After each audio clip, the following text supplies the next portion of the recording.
Coffee, country, and Cody. Sans Billy Boy this morning. He's off. I'm Charlie Mattos. That's Megan Alexander. That's Eric Markham. And that is Ben Rector. From Tulsa, Oklahoma to Fayetteville, Arkansas to Nashville, Tennessee to Coffee, Country, and Cody. And I've been so looking forward to visiting with you, Ben. Welcome to the show this morning. Good morning. Thank you so much for having me, guys. And an early shout out before I forget to do it, because the older I get with a 7-year-old, I forget to do things. A shout out to Hillary this morning, and thank you for being one of our biggest fans. I love that. I can't tell you, so of anything I've ever done, I'm not exaggerating, I think Hillary's been most excited about this. When I told her, she was just flabbergasted. So kind. I love that. I love that. Are we recording? Did we get that? Oh, yeah. We will replay that several times. Well, the new record is out right now. It's called A Ben Rector Christmas, and we'll feature the video and the single for the Thanksgiving song in just a minute. But I'm curious, because it's always interesting where a fan of someone finds the artist in their career. You probably have fans who have been with you since the University of Arkansas with that first independent release. There may be some folks who are watching on Circle Television today who will hear you for the first time. So you never know where someone catches you on the journey. For me, I had the most amazing Lyft driver about 3 or 4 years ago. I'm one of those people who likes to talk to the drivers, okay? And his story was phenomenal. He was a refugee from Myanmar and worked 3 jobs while learning English and supporting a young family. And it was the most amazing story. And I told that story to our dear friend Haley Hall, who's our assistant program director here, and she goes, "Oh my gosh, that's Ben Rector's The Men That Drive Me Places." And I was not familiar with that song, and from that song on, I have been your biggest fan. And I don't know how many. I don't know how many times you hear that about different songs or that song in particular. But it's one of those music is so universal. It's so hit home for me. Man, that makes my day, and it's so funny when you were describing your Lyft driver. I was like, that's almost exactly the song. But you're so kind to say that, and I'm glad you enjoyed it. Thank you. What as a Nashvilleian now? But how long have you been in Nashville? When did you make the move? I feel like Hillary and I can now claim to be Nashvilleians. We moved here in 2009. Okay. So that's at this point that's 11 years. Oh yeah, and you've seen it change big time in a little over a decade.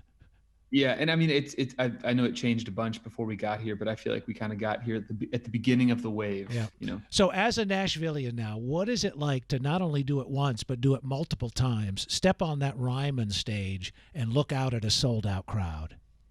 So honestly, I feel like there are things that people kind of hype up and get excited about that maybe don't live up to it, but there's something about the Ryman that has always completely lived up to the hype. And I feel like going around the country and playing at different places, a lot of it can end up feeling kind of the same. And I can honestly say that there's not a room that I've ever been in that's like the Ryman. And I am not hyping it up. That's genuine. It just has such an aura, and it's such a unique place to be. Yeah. Was your first time there playing, or did you see somebody there first?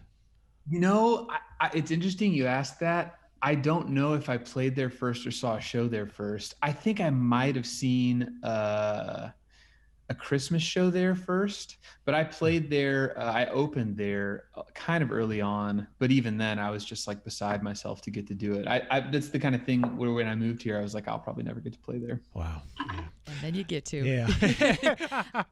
Something that just caught my eye too that I think is so cool is I'm a little obsessed with Christmas. If you watch the show or listen, people know this. There are so many wonderful Christmas songs, new, old, classics, people always adding their own spin on things, but not that many songs about other holidays, especially Thanksgiving. Talk about a wide open space to play in. Tell us how you decided to go on that holiday.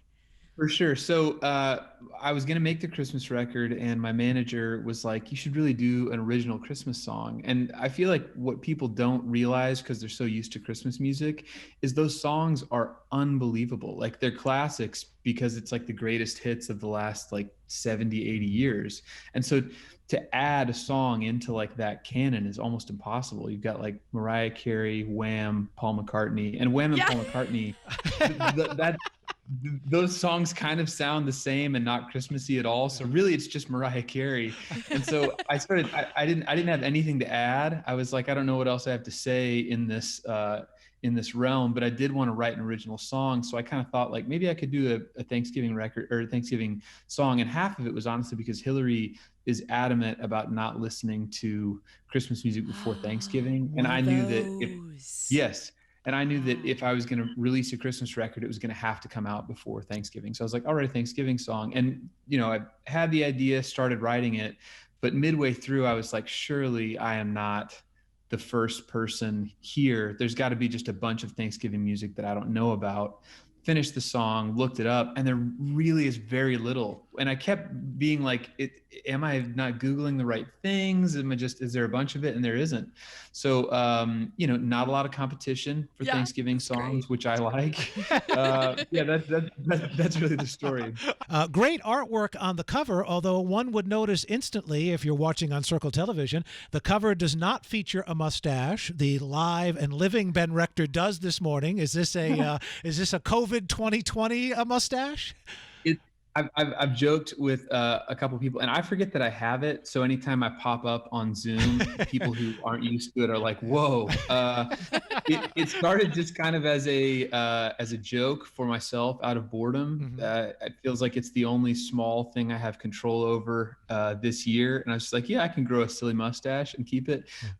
Hillary does not love it, so I probably will shave it soon. And a couple of people actually mentioned that about the cover art, and so the artist redid one that we're going to release with the mustache. Oh, that's great. Well, and speaking of the record, it is available now and available whenever you download or stream music. But a few hundred lucky fans who beat me to the pre-order were able to get vinyl on this as well, with both red and green vinyl available. So I'm a vinyl guy, so that kind of intrigued me right there. So I'm sure we could get you one. Oh, there you go. Well, that was my kind of toss it. See if that works. So, hey, Christmas is a great time of year anyway. It can be magical, but it is especially wonderful when you've got a 3-year-old and twin boys who are about 4 months old. What a house full, huh? Wow, 4 months. Yes. You look so rested. Say a prayer for us. We're just slowly making our way out of the fog, one step at a time. They're great babies, and I was worried they were going to be.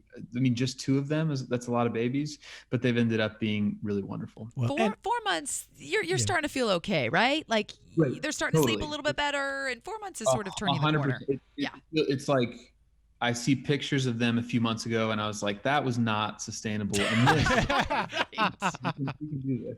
I wanted to swaddle them for the first 10 years, but that wasn't allowed. So, it's interesting, too. I'm sure you probably would have planned to take time off the road, but since we have all been kind of mandated to stay close to home, what a wonderful time for family, though, huh? It really has ended up being that way. And like you said, like I would have put a hole in my schedule kind of regardless, but it definitely feels like an ideal time to be doing it because it's not like there's anything else going on. So we're just hunkered down here, taking care of the children, and that's it.